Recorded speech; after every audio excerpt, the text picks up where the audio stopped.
আমরা অনেকে হয়তো জানি না দেশি মুরগি বাচ্চাকে কখন কি খাবার দিব এবং কিভাবে যত্ন নিব।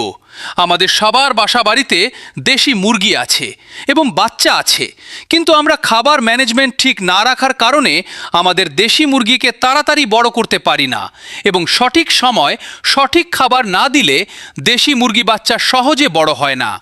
আমাদের একটা চিন্তার বিষয় থাকতে পারে, তা হলো বড় খামারি আছে, তারা কিভাবে খাবার ম্যানেজমেন্টটা করে। তাহলে আজকে তাদের খাবার ম্যানেজমেন্টটা আমি বলে দিলাম। তাই ভিডিওটা না টেনের সম্পূর্ণ ভিডিও দেখার অনুরোধ রইল। তাই কথা না বাড়িয়ে আমরা মূল ভিডিওতে চলে যাব। ভিডিও শুরু করার আগে আমার একটা রিকোয়েস্ট থাকবে, আপনি যদি আমার চ্যানেলে নতুন হয়ে থাকেন তাহলে আমার চ্যানেলটি ঘুরে দেখবেন এবং ভিডিওগুলো আপনার উপকারে আসলে আমার চ্যানেলটি সাবস্ক্রাইব করে রাখবেন, যেন সবার আগে আপনার কাছে আমাদের ভিডিওগুলো পৌঁছায়, এবং আমাদের পেজটি ফলো দিয়ে রাখুন। মনে রাখবেন, দেশি মুরগি বাচ্চা প্রথম যে কাজটা আমাদের করতে হবে তা হলো খাবার ম্যানেজমেন্ট। খাবার ম্যানেজমেন্ট ঠিক রাখতে পারলে আমাদের মুরগি তাড়াতাড়ি মোটা তাজা এবং শক্তিশালী হয়ে উঠবে। আমাদের K0 বাচ্চা থেকে খাবার ঠিক রাখতে হবে।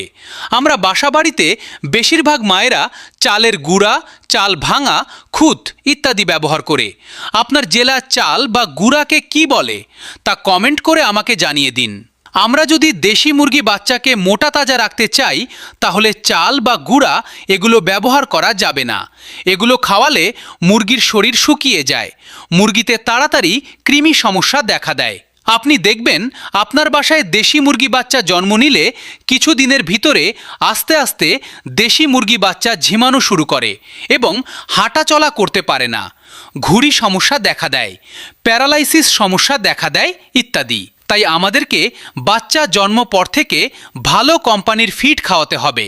তাতে লাভ হবে কি, মুরগি ছোট থেকে পুষ্টিগুণ পাবে, মুরগির শরীরে যত চাহিদা থাকে তা পূরণ হবে, মুরগি বাচ্চা গ্রোথ ঠিক থাকবে। আমি আপনাদেরকে একটা শিডিউল তৈরি করে দিয়েছি। এই নিয়মে মুরগি বাচ্চাকে খাবার দিলে মুরগি বাচ্চা 2 মাসে মোটা তাজা বেড়ে দ্বিগুণ হয়ে যাবে।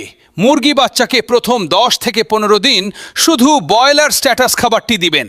15 দিন পর থেকে খাবার তালিকা বিভিন্ন হবে। 16 দিন পর থেকে প্রতিদিন সকালবেলা মুরগিকে ব্রয়লার স্ট্যাটাস খাবার দিতে হবে। দুপুরবেলা ভাতের গরম মার নিয়ে আতপ চালের গুঁড়া ও ভুসি ভালোভাবে মিশিয়ে নরম করে দুপুরবেলা মুরগিকে দিতে হবে। বিকালবেলা ব্রয়লার স্ট্যাটাস এবং গমের গুঁড়া, চালের গুঁড়া অল্প কিছু পরিমাণ ও ভুসি দিতে হবে। অল্প কিছু পরিমাণ মিশিয়ে মুরগিকে খাবার দেবেন। খাবার দেওয়ার সময় খেয়াল রাখবেন আপনার মুরগি কয় পিস অথবা কী পরিমাণ খাবার খাবে, ওই পরিমাণ খাবার দেওয়ার চেষ্টা করবেন। বেশি খাবার তৈরি করলে সেই খাবার নষ্ট হবে।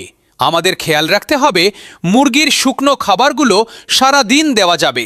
ভেজা খাবার যেমন ভুসি ও গুঁড়া মুরগির বাচ্চাকে দেওয়ার 30 থেকে 50 মিনিট পর সরিয়ে ফেলতে হবে, কারণ মুরগির বাচ্চা ছোট হওয়ার কারণে তারা খাবারের ওপর উঠে যেতে পারে। ভেজা খাবারের কারণে মুরগির ঠান্ডা লেগে যেতে পারে।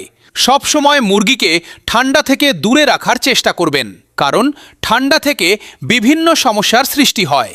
আমি আজকে যে কথাগুলো বললাম এগুলো মেনে চলতে পারলে আপনি কম খরচে বেশি লাভবান হতে পারবেন।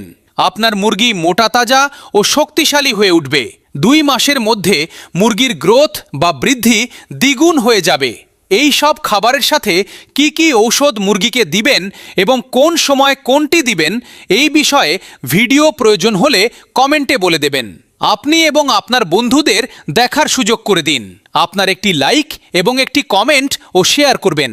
আমার একটি অনুরোধ থাকবে, আপনি কোন জেলা থেকে আমার ভিডিও দেখছেন তা আমাকে কমেন্ট করে বলে যান।